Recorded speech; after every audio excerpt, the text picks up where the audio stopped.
Hey guys, welcome back. Welcome back. My name is Kelly, and today we are going to make a romper. I've been talking about making a romper. I've been wanting to make a romper. Today we're making a romper. As a matter of fact, we might make two, although probably just one on camera. As you can see, I got my last video. I showed you guys a bunch of stuff I had ordered, and the only thing that hadn't come in yet was the mannequin. So that arrived, and I'm really happy with it. It's, I think I only paid $45 or something on Amazon. I'll link it down below.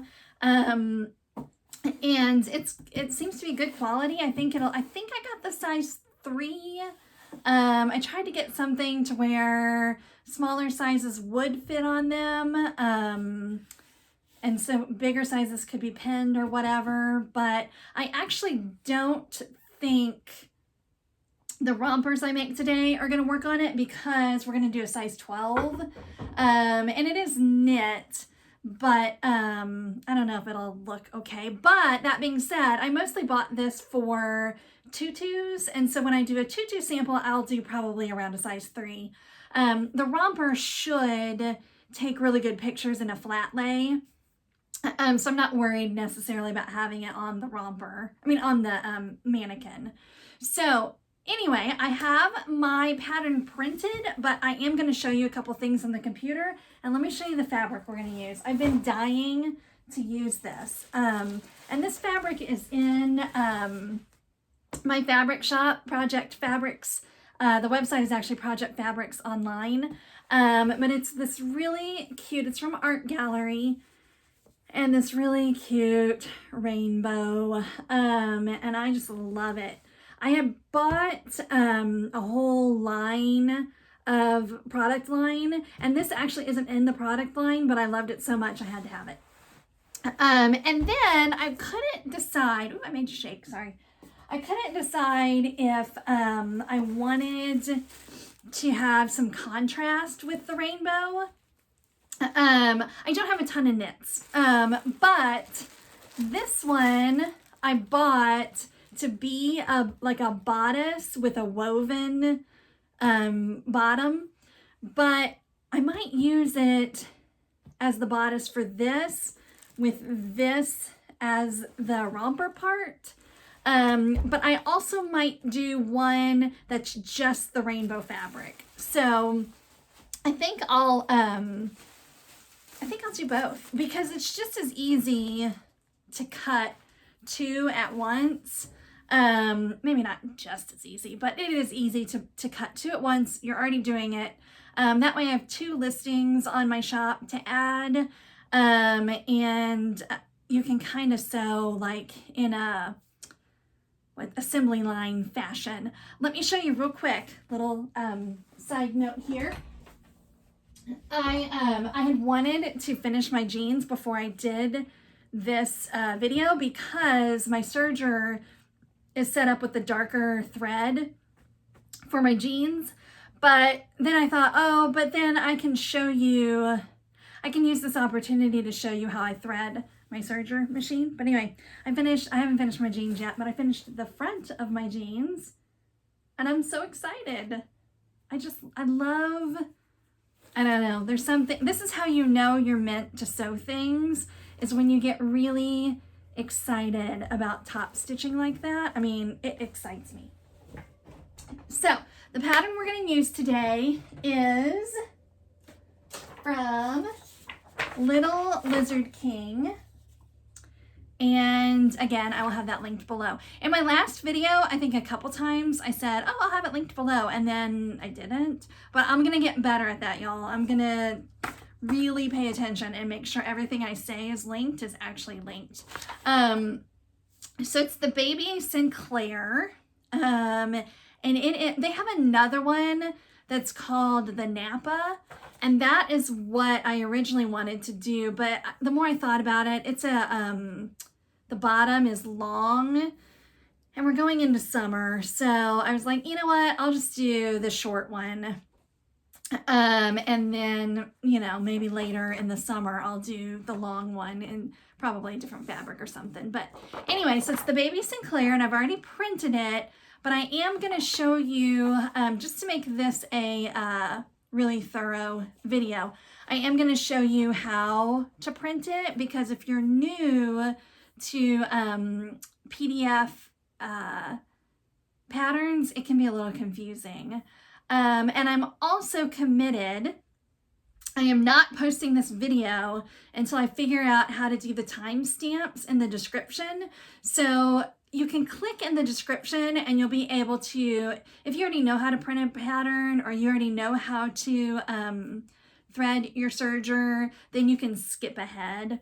And on that same note, I am going to do this with my serger, but you don't have to, and I'll show you more about that when we get to that point. But let's go to the computer. I just have one quick thing I want to show you guys with printing the patterns.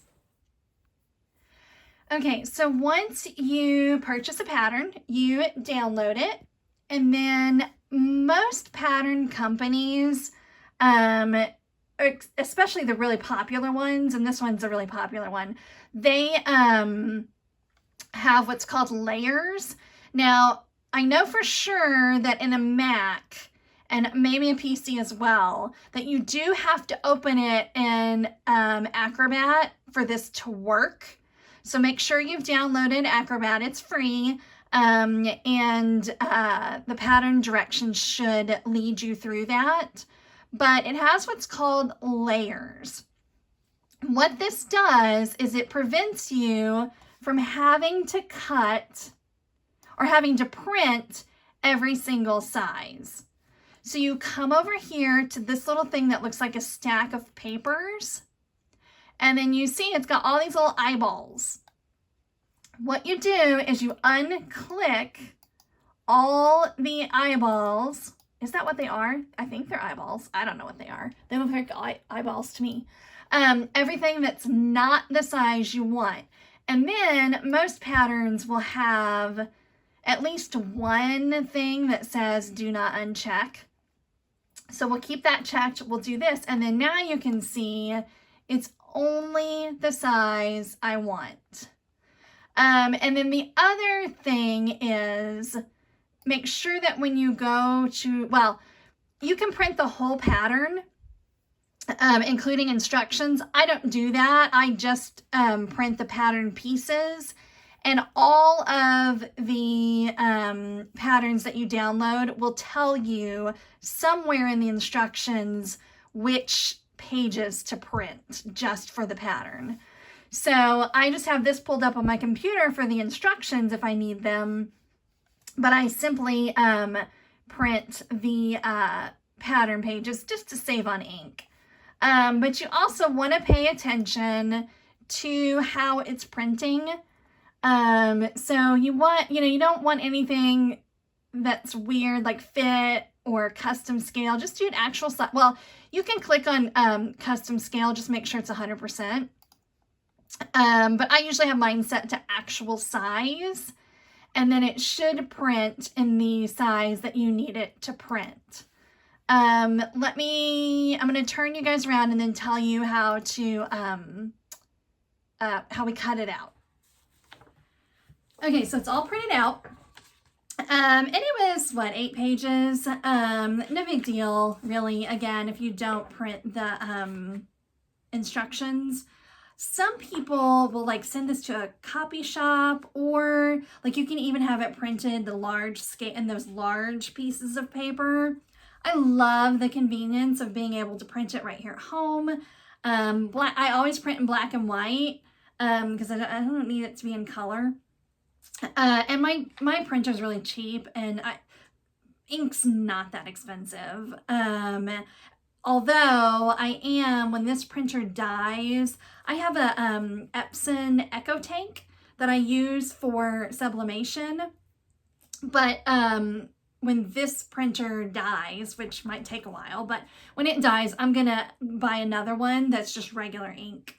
Because the ink on that thing lasts forever, and it's cheap, especially if you just get a generic one on Amazon.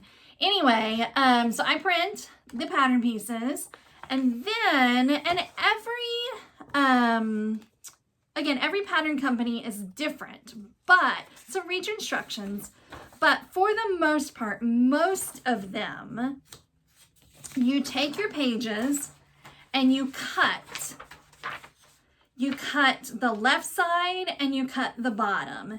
And then once you've cut it, you line up your triangles and tape them together. Now, some people hate this part and complain about it, and that's why they get them printed on big pieces of paper and all of that.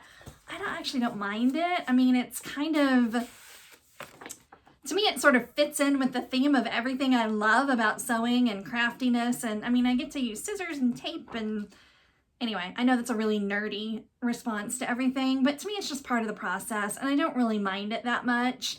And then once I've printed it, let me go grab my pattern for, well, here, I think it's right here. So like this is my jeans. And you know, it's all taped together and cut out. And then when I store it, I just fold it up. I mean, you know, I'll fold it probably like that and stick it in a file that's marked with what it is. And then when you take it out, yes, it's a little folded and there's a crease, but it's just paper. You just kind of flatten it out and go about your business. So no big deal for me. Some people have very elaborate storage systems for their patterns. I do not. So I'm going to go and cut and tape everything together and then cut out our pattern pieces and we'll take it from there. Okay, so all my pattern pieces were cut out and then I cut my fabric pieces. I didn't show that whole process. A lot of the pattern companies don't like for you to show full pieces of their patterns, I guess for fear that somebody might copy it. So I respect that. You know, I always think like if you are good enough that you can look at a picture and recreate a pattern, you can probably draft your own pattern, but whatever. I don't even know that Little Lizard King has that rule, but so anyway, so I cut them all out. We've got back pieces and what else? So the rainbow, I cut 2 of each. Let me see if I can get this organized while I'm talking. Because again, I'm going to make 2 rompers, one with contrasting, one without. So we've got 2 bottom pieces per, and I don't know, typically the longer, I'll look at the pattern pieces, but typically the longer side on a crotch is the back piece. So we've got 2 each of those. Then the bodice pattern you have to cut 2 each because it's lined. So I'm doing one with this as the top and leg bands, and then one as this as the bodice. So again, I'll see which one I like better. But the maroon really, or berry, I guess they're calling it. Maybe you can't see on camera, but it really matches one of the rainbow stripes. So we'll try it and see. Again, once you cut your pattern pieces, this goes together pretty quickly. You have to cut, this is the back bodice, and then you have to cut 2 leg band pieces, and there's a chart that shows you what size to cut them. A lot of patterns are like that, especially if you do like a bodice with a skirt.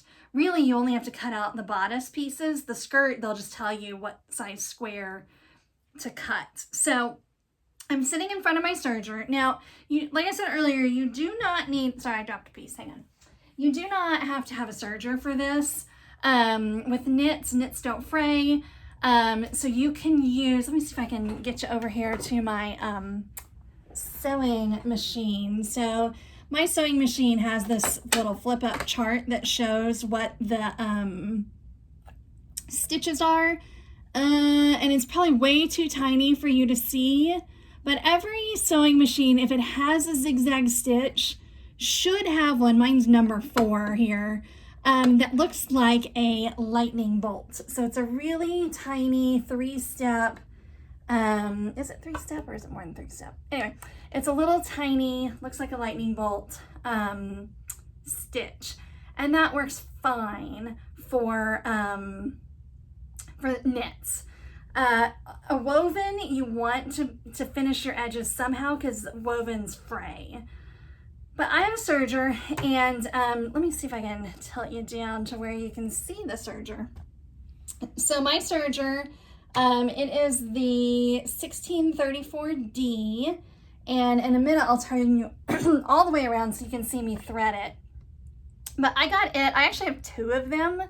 I had one for years and years. It was acting up a little bit on me, and then a couple of years ago, if you've been sewing for a while or been interested in sewing for a while, a couple of years ago everybody was freaking out because Walmart had them for super cheap. Like I'm thinking maybe I paid $50 for my second one. They were in the clearance section for some, obviously this was way before COVID when everybody wanted a sewing machine. But anyway, I one day I wasn't even really in the market for one, but it was a really good price. Again, I was kind of having issues with the other one. So my kids were at the dentist, and there was a Walmart right next door, and I looked online, I was like, I wonder if they have one of these. Sure enough, they did. I went in, I couldn't find it, and there was a really nice lady who was like, I've seen those in the back, let me go get you one. So again, I think it was like $50. So I got a second one. It works much better. My plan is that at some point in life, I'll have a little bit more space, and I'll get the other one out. It's just in the closet. I'll get it out, I'll fix it up a little bit or have it serviced, and then that way I can have two that are fully threaded all the time. I mostly only use either white and gray or white and black. I don't try to match, like I wouldn't go out and buy thread to match this. I'm just gonna use white. But right now it's loaded with the thread for my jeans, so I do want to change it out for white. So I'm going to turn you around, get you a nice good shot of this, and show you how I thread this. It's in the manual. It's not as hard as you think it is. I mean, it's not fun, but threading my embroidery machine isn't all that fun either, and I do it all the time. So let me get you turned around and show you this. Okay, so here's the front of the machine. It looks like I only have 3 of the navy cones here. There's actually a 4th, and it's just a bobbin. That's a little trick you can do.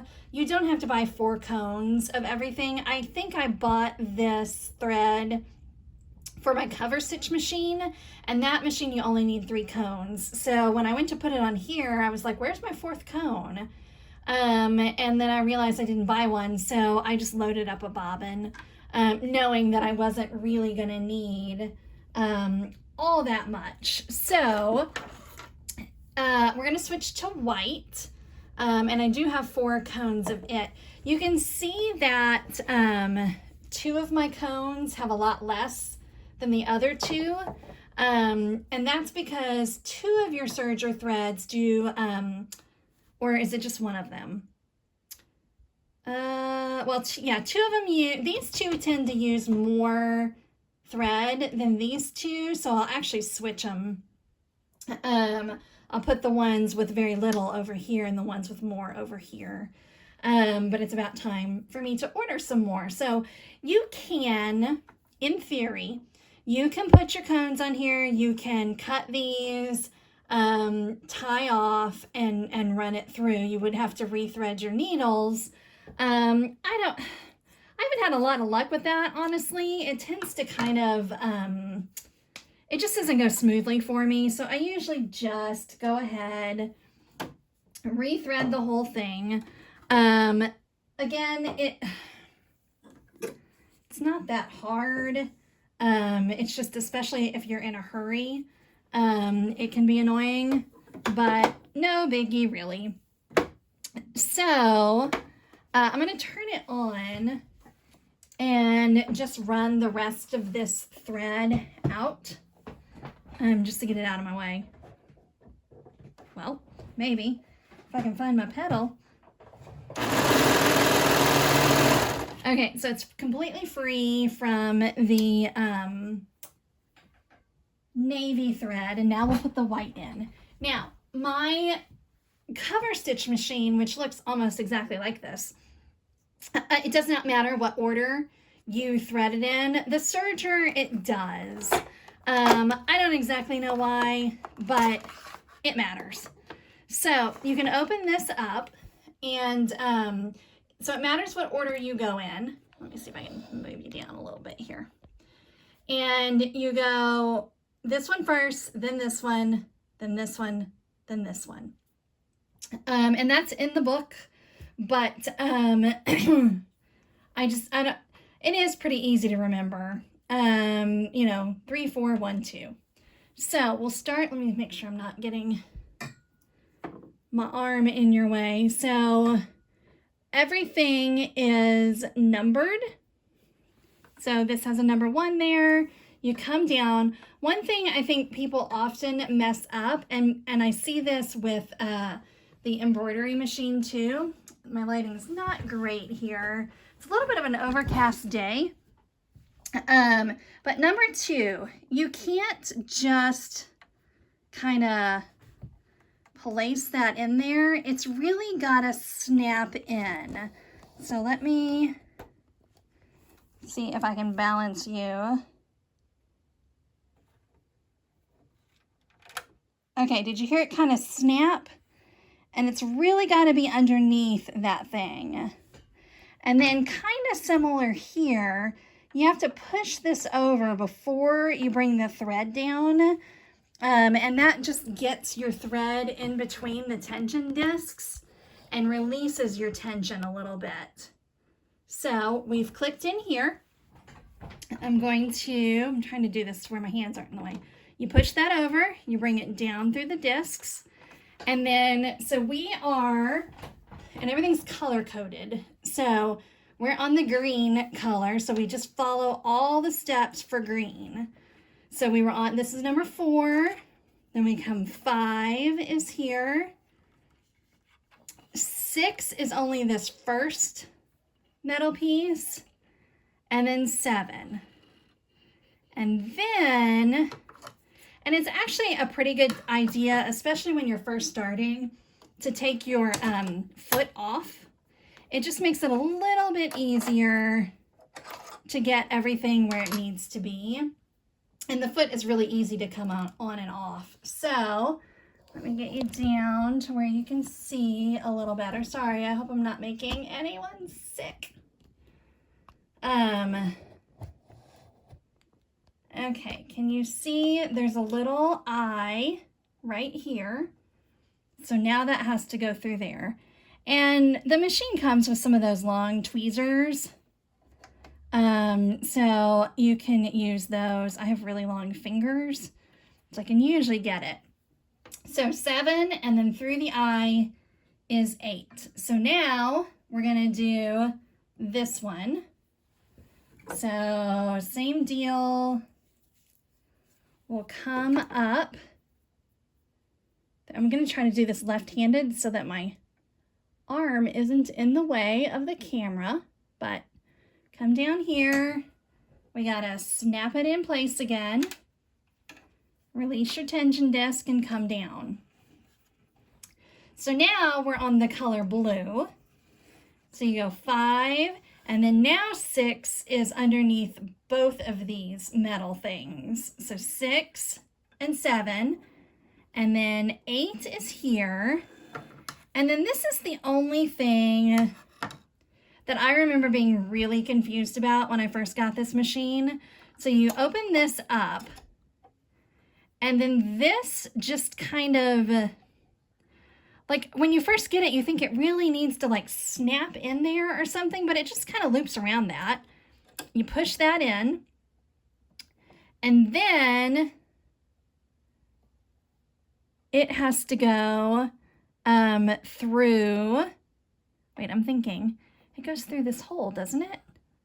Why am I suddenly forgetting? Yes, so now, and again, you just look at your pictures. So we went 10, and then now we're at 11, and 11 goes through that hole. Sometimes you have to turn your dial a little bit to get to that eye, but now we got to go through this eye, and this is the point where the tweezers are probably going to be necessary. Let me grab mine. So yeah, so if you have these laying around, so just pull it through that eye and then move it to the back. And then now that one's done, and you can shut this. So we're shutting that. This is just a little thing that catches all your scraps.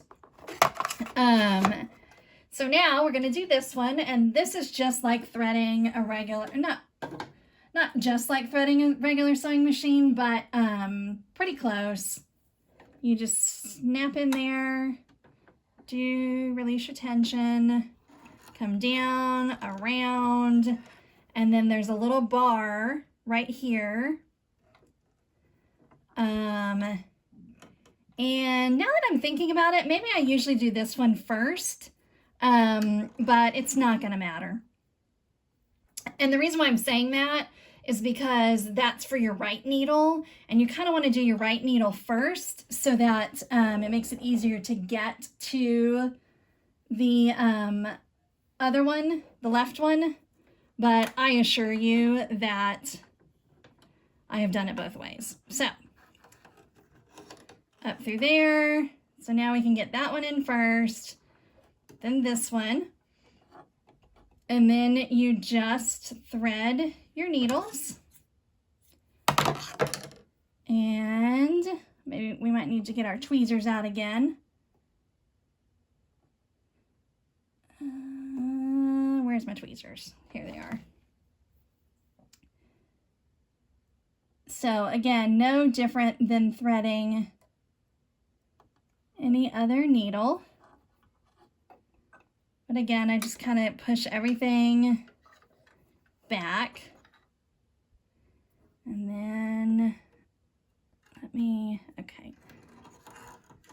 Come through here, go through there. And so yeah, your manual might say to do this one first. I think I usually do this one first, but it mostly matters. I think 1 and 2 matter more than 3 and 4. So we've got all of our threads pulled through, and then we can put our foot back on. Now to put your foot back on, it's a pretty tight fit, so you got to kind of flip this up just a little bit higher and then line everything up. And then as you're bringing this down, you have to, there's a little lever back here that helps you snap into place. Okay, we're in place. So now you've got some threads up on top of your foot. Just kind of make sure everything is underneath the foot. It'll work itself out, but just in case. So now we cross our fingers and hope that we've threaded it correctly, which is not always the case. The fun thing about a serger is, yep, we've got a beautiful chain stitch there. The fun thing about a serger is that you can do that. You can run it without any fabric in it. So there we are. We have changed to our white thread. Now I'm probably going to need to adjust my tension because I was using jean material. Now my jean material is not that thick, but and a 4 tension is pretty low. So let's just check it and see where we are.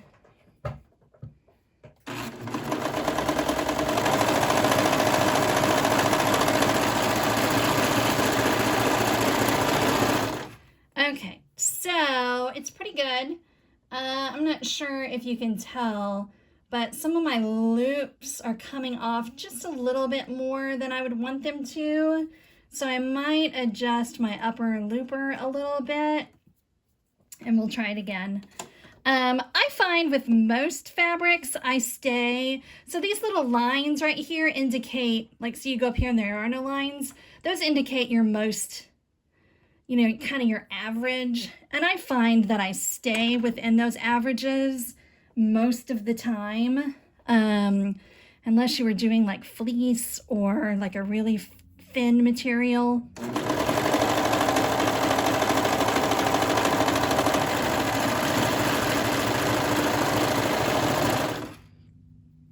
So, not bad. Yeah, I think I'm happy with that. See that back side? See how that looks a little bit better? Maybe I need to do that. On this side, the loops are hanging off a little bit, and they're really not over here. So you just have to play around with it a little bit. Again, I mostly stay within averages when doing just general serging. So keep that in mind. But so let me think for a minute. Yeah, so we're not going to be doing any sewing on the actual sewing machine. We might be putting this whole romper together with just our serger. I'm thinking about how the pattern works for a second. All right, hang on.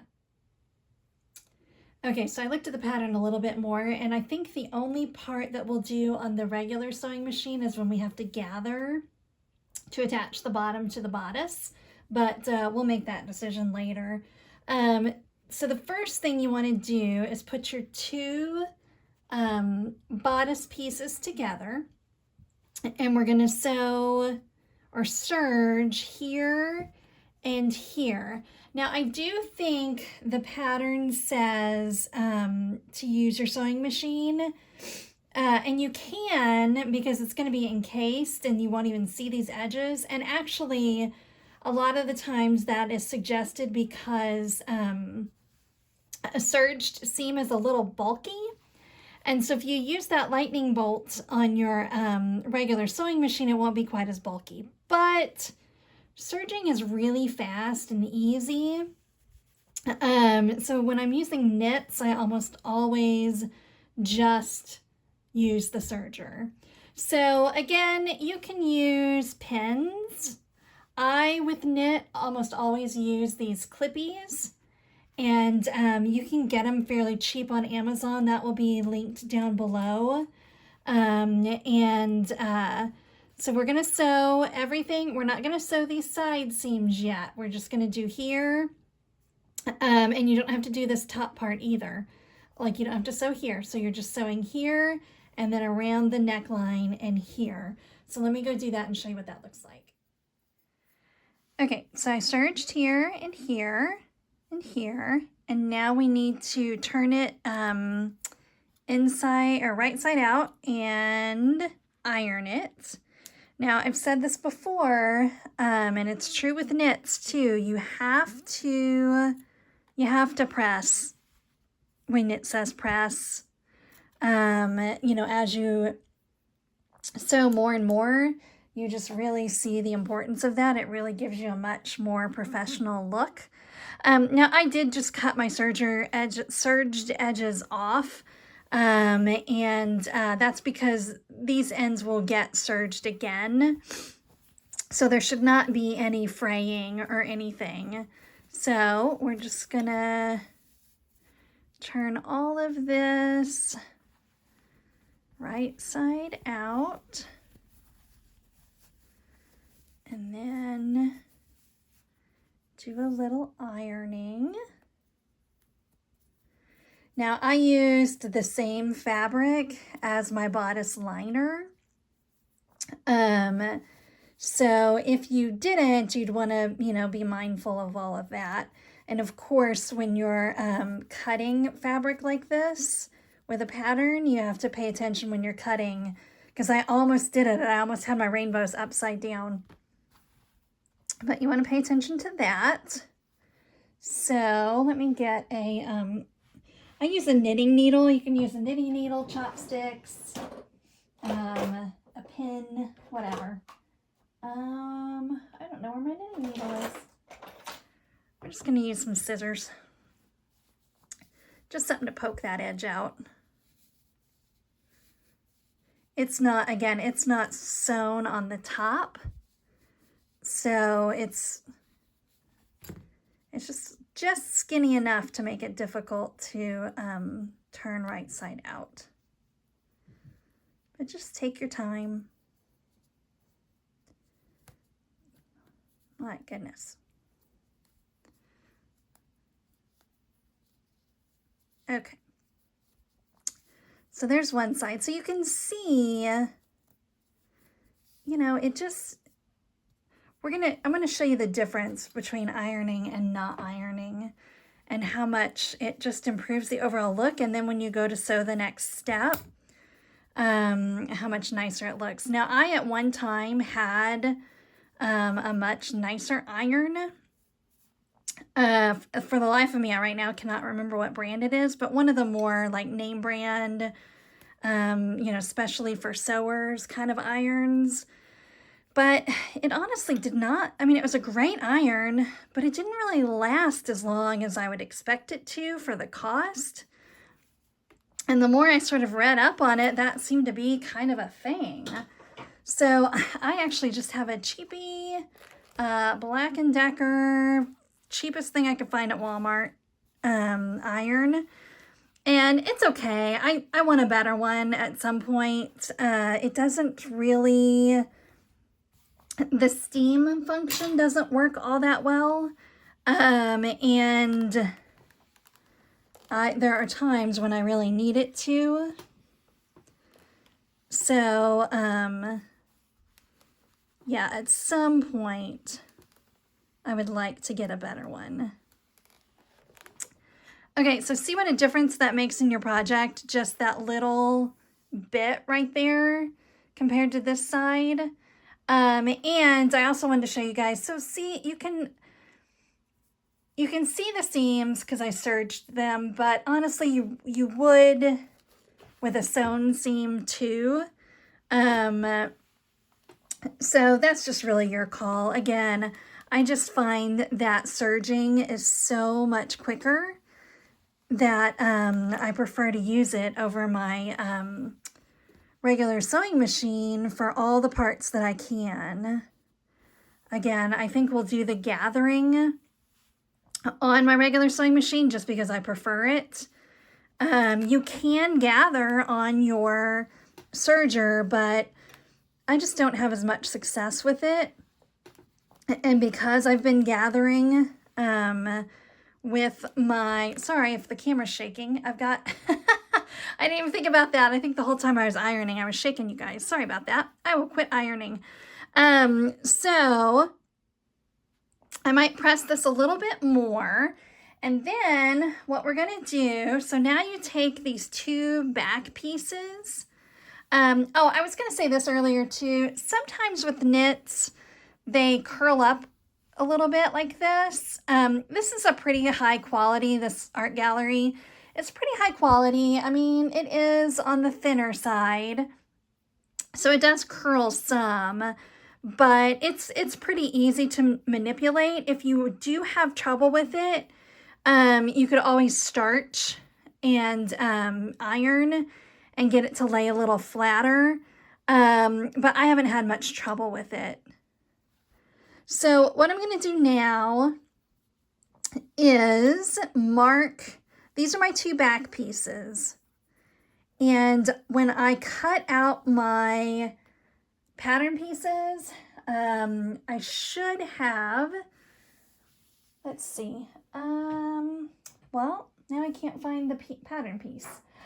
There's somewhere to mark where your, oh, here it is. So I should have marked where the straps, this triangle is where you'll mark your straps, but I didn't do that, so we'll just do it now. So you can either cut here, or I'm just gonna put a pin. So I need a strap right there. And then Same on the other side. So you could use a marking pen, you could cut it. I'm just going to use pens because I have them, and I'm going to have to pin the straps on anyway. Okay, so again, you're going to pay attention to the direction of your fabric. We want our rainbows to be up. So we're going to put a strap right there, and you're just sandwiching your straps in between your two back pieces. So I just kind of line up the middle of that pin there. And then you can take the other one and put it there. Now let me think. Yeah, that'll put all of our rainbows in the correct direction. So now all we're going to do is we're going to sew or serge straight across here. And that's the only stitch that we'll make. So let me go do that, and then I'll move the camera somewhere to where I'm not wobbling you guys the whole time. Okay, so now you have something that looks like this. I sewed up here and then I flipped it over and pressed it. Ow, that iron is hot.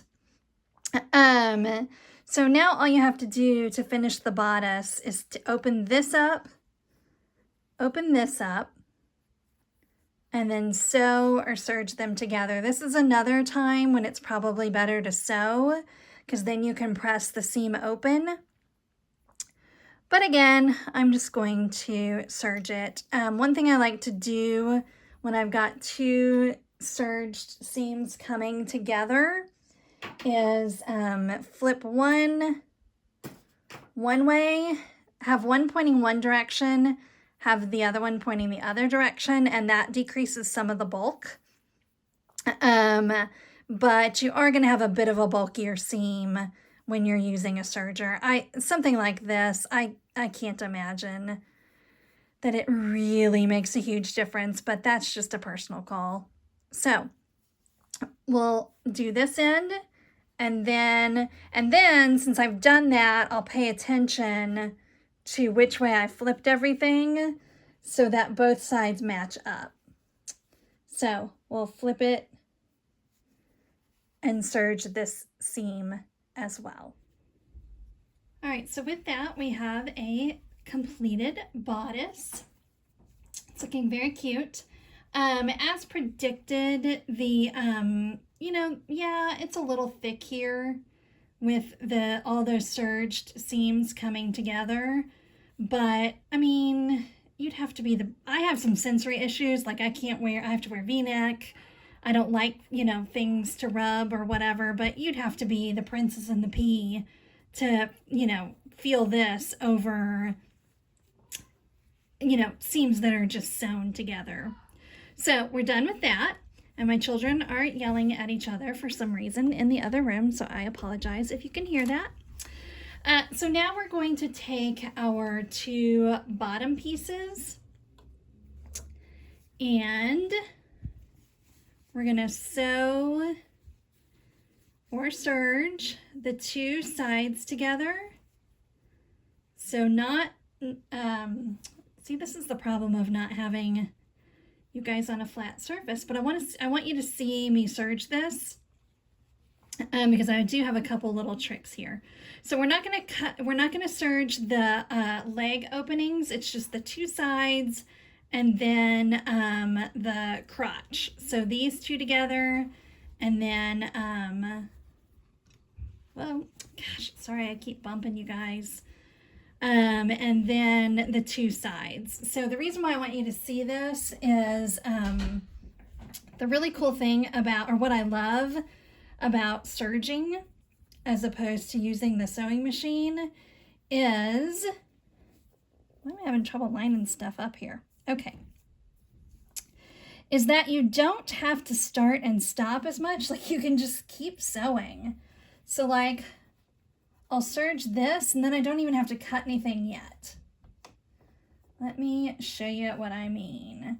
So you can pin this, you can clip it, you know, depending on what your comfort level is. Sometimes I pin, sometimes I don't. It just depends on my mood. So, what I can do here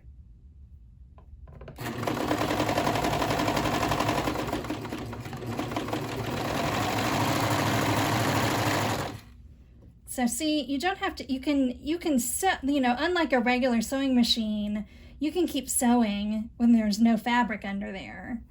So I just kind of keep going. Oops.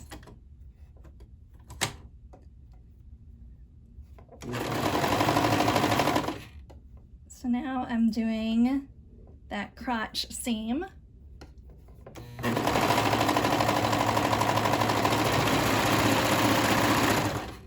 And then I can do this final and then cut them all at the end.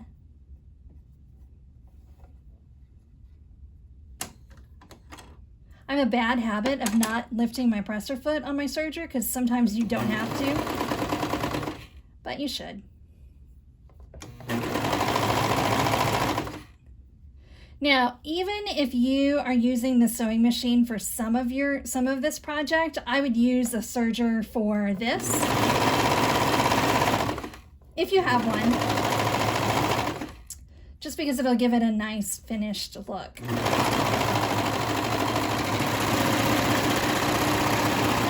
Like inside the bodice, it doesn't matter as much because it's lined, but inside the bottom, you know, if you have a serger, you want it to have that nice finished look to it. So now I can cut all those threads. And again, I don't finish off any of that because it's going to be serged over again with the next piece. I'll show you in a minute a time when you will need to do something special with those ends. So now you have the bottom, and you can easily tell which is front, which is back. Obviously there's more coverage in the back than the front. So we can turn this right side out. And then the last thing we're gonna do, or not the last thing, but the last thing to kind of finish the bottom piece is we got to do the leg bands. So again, I know I sound like a broken record. This would probably be a time where you would want to use your, or you could use your sewing machine, because this is going to be folded over and you won't even see that seam.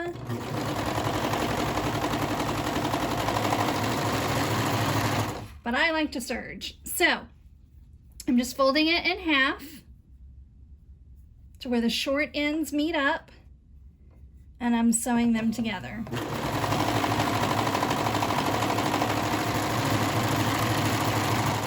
I don't know what happened to my scissors I normally use, but for now we're using these.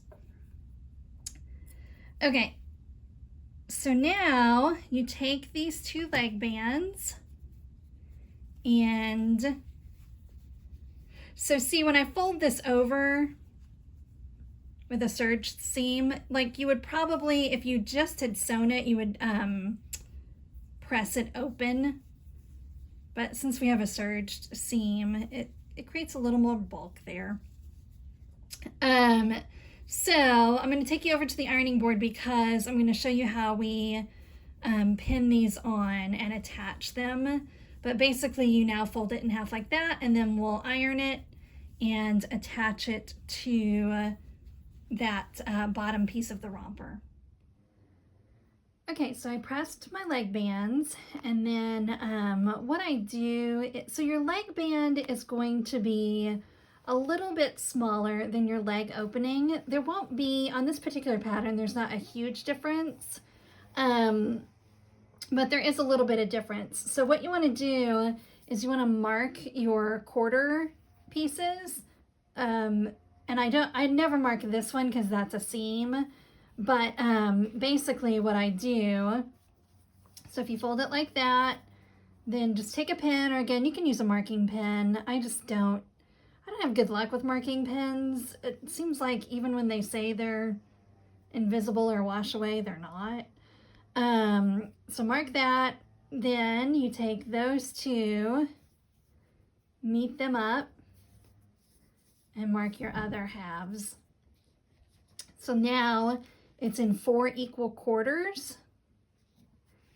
And we'll do the same with our leg openings.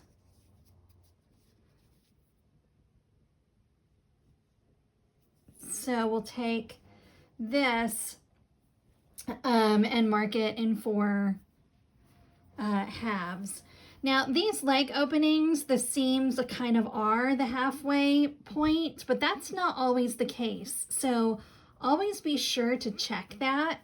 If you're doing a shirt and you're doing a V-neck or a crew neck or whatever, the shoulder seams are not the halfway point. So you have to always double check that. So we'll mark these two, and then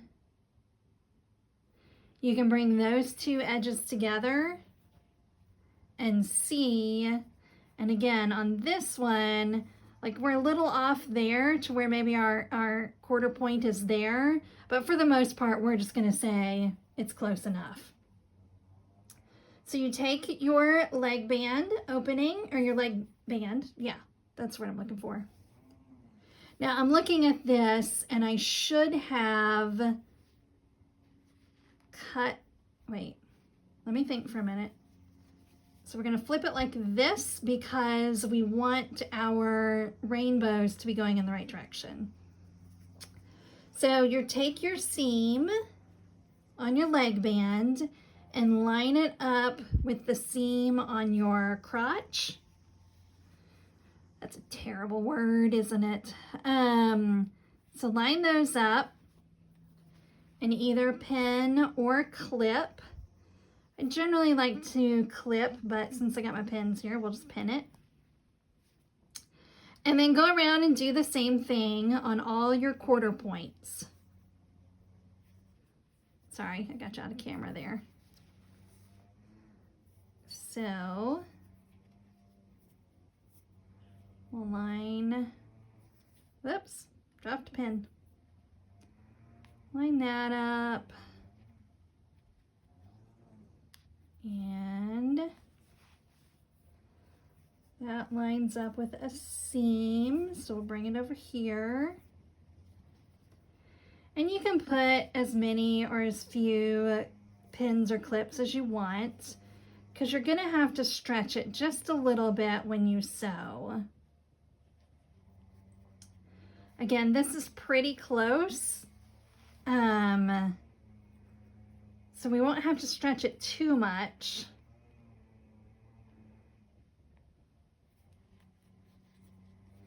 Let me show you what I mean. So see how this is our bottom piece and this is our band. So see how there's that gap there? So as you're sewing, you can kind of pull that. Now, if you're not experienced with your serger, this again would be a good time to use your sewing machine. At least use it first. I would still go ahead and serge the seam after, but I find, you know, I can usually work it out at the sewing machine or at the serger just by kind of pulling that band and serging or pinning a lot like I'm doing right now. There. So that shouldn't be too terrible. When we get it over to the machine, it should do just fine. So let me go and do both of the, actually I'll take you over and show you how I serge this just so you can see it in action. Okay, so you just want to be mindful not only of your pins. Do not serge a pin, you will break your machine. Be mindful of your pins, and then if anything needs to be stretched, let me get started here. If anything needs to be stretched, just make sure you're stretching the band and not the garment piece.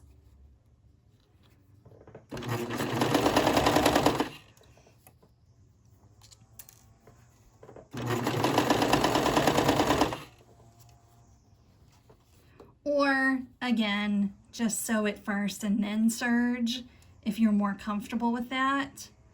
But when it's not, sometimes I do that, but when there's not a very big difference, I just go ahead and go for it. I also have plenty of this fabric, and this is such a quick and easy sew that if I messed it up, I could just recut some pieces. But let's not mess it up, shall we?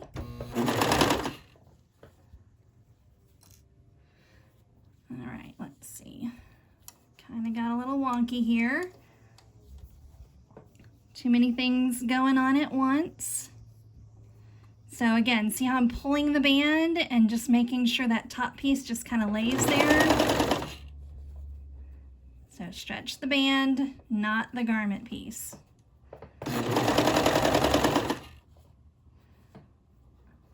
Yeah. Got all kinds of wacky here. Not sure what I did, but hopefully it'll end up fine. Probably because I was talking about messing up. And that's usually an invitation to mess up.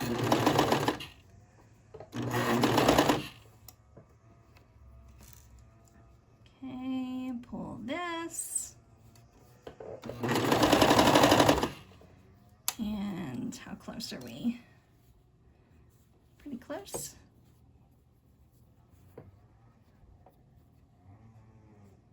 I can tell. Let's see, there we go.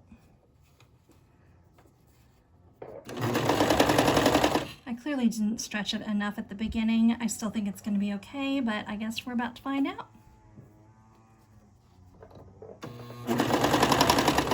Hope you guys can't hear my neighbor doing their yard.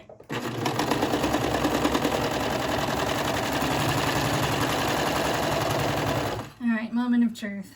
Let's see. So we got, see how I got off right there? Like, I would have wanted this seam to go there, but once we iron it, it should look nice, and it's just in the crotch.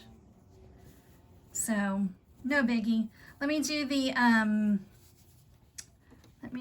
yeah, so that bugs me that those aren't lined up, but not enough to redo it.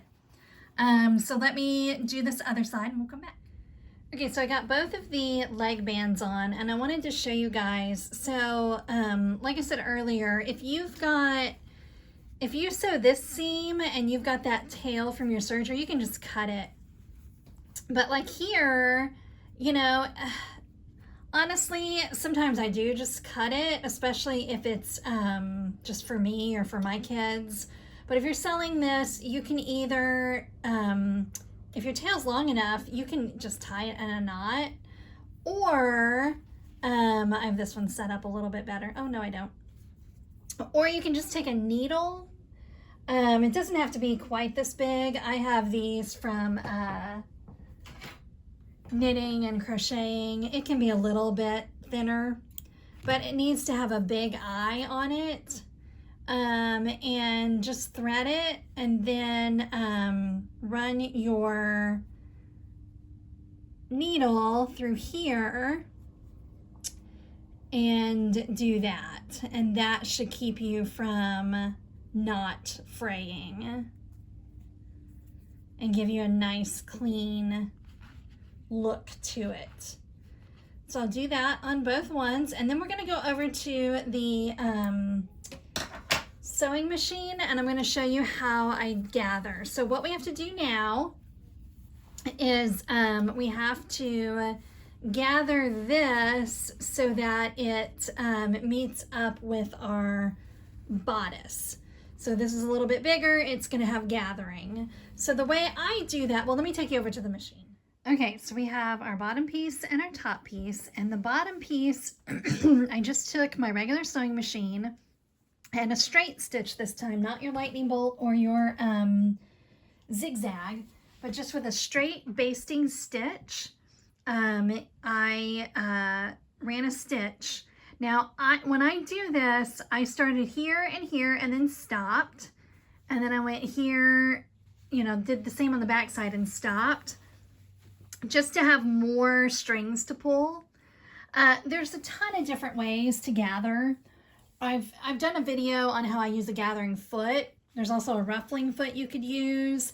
This is kind of the most basic way, but for something like this, again, where we don't have a ton of gathering to do and we don't need it to be a perfect cute ruffle, this really is quite easy. You just take your bobbin thread, make sure it's your bobbin thread, and start pulling. And then you can just take this. Oh, and you can see I've already marked my quarter points, much like we did with the leg band. I did it here and on my bodice. So I go ahead and gather it all first. And I try to do it what I think is going to be more than what I need. I just find that easier to even it all out later. But either way, you could also probably pin it to the bodice first and then do all of this. I just prefer it to do this way. So pull that. Sometimes it's hard to tell which it's. If you're really unsure, you could use a different color on your bobbin. Sorry, again, what is with me today and hitting the camera? You could use a different color and then you'll know for sure which is your bobbin. But because if you pull the top thread, you're likely just to pull the whole thing out. So we'll kind of gather that up again, kind of more than what I think I'm going to need. And then again, so rather than going all the way around, I did it in sections just to make it easier. So I'll pull that. Pull this side. Again, figuring out which is the bottom. You also don't, when you do that basting stitch, make sure you don't back stitch. You just want it to be nice and easy to pull. So at this point, we're going to be very mindful of which is our front and which is our back. Okay, so this is the front. So we're going to take our front bodice. And let me think here for a minute. Since both my fabrics are the same, it doesn't, you know, the lining and the outside are the same. It doesn't really matter which way I put it, but I had kind of decided which I liked better. So my bodice is a little off here, looks like. So line those up. And then line our seams up. Running out of pins here.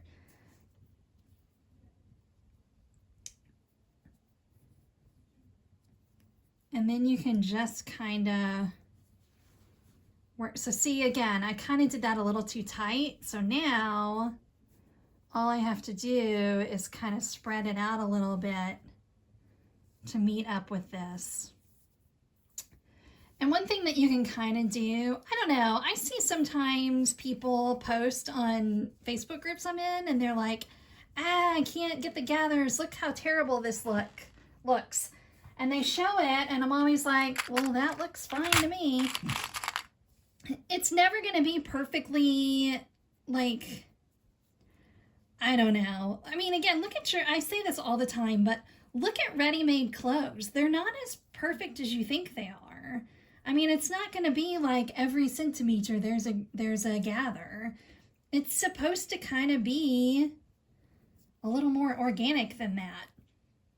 But one thing you can do is on the side seams, you probably need less gathering there than around the main part. Oh my gosh, I hit you guys again. I gotta work that part out. So if you're gonna have sections that are more gathered than others, you probably want your side seams not to have as much gathering as the main part, if that makes sense. I hope that makes sense.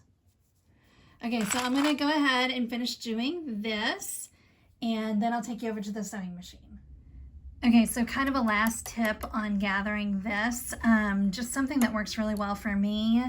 I guess it kind of depends on if it's going to work for you or not. But when I'm doing something like this where I've got something gathered and something not gathered, rather than sew it like with the ungathered part on top, I prefer to sew it or serge it, whatever, with the gathered part where I can see it. It just helps you keep from, because sometimes if you can't see it like this, well, you guys can't see that, hang on. Sometimes as you're sewing, some of these gathers will bunch up, whereas if you have it upright, you can see that happening. And can we like take a shot every time that I bump the camera? So I'm going to sew it upright like this so that I can keep all of these gathers straight as I'm sewing.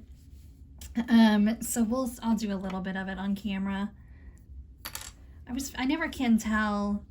Like sometimes I like watching people sew, and then sometimes I'm like, all right, just tell me the information. There's a woman, I should say, that I follow on YouTube, and I'm not going to think of her name, but she has my dream sewing machine.